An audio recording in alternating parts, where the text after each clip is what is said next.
नमस्कार मित्रांनो, मी ऑप्टोमेट्रिस्ट दयानंद कांबळे. आज आपल्याला सांगू इच्छितो की खूप लोक मला कमेंट करतात की व्हिडिओमध्ये सर मला मायग्रेन आहे, सर माझ्या डोळ्यांचा नंबर खूप जास्त आहे, तर मला सजेस्ट करा कुठली ग्लासेस यूज करू जेणेकरून माझ्या डोळ्यावरचे ताण कमी होईल. तर तुम्हाला एक छोटीशी गोष्ट सांगतो की जर तुम्ही 1500च्या ग्लासेस जे नॉर्मली टॉर्च दाखवतात आणि सांगतात की बघा तुमची टॉर्च खाली जात नाही आहे, तुमचे ग्लासेस ब्लू रे प्रोटेक्टेड आहे, तर ती ग्लासेस यूज करणं अवॉइड करा. कारण की त्याने फक्त आणि फक्त तुम्हाला दिसतं. तुम्ही त्याच्यातनं हे एक्सपेक्ट करू नका की तुमची ब्लू लाईट किंवा हार्मफुल लाईट कट होईल. तसं कट होण्यासाठी तुम्हाला कुठले ग्लासेस यूज करायसाठी पूर्णपणे नीट आहे का.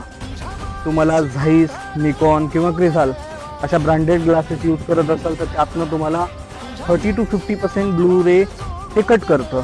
आणि हे ग्लासेस जसे मी पण यूज करतो आता, ही फोटोक्रोमॅटिक पोलराइज ग्लासेस आहे.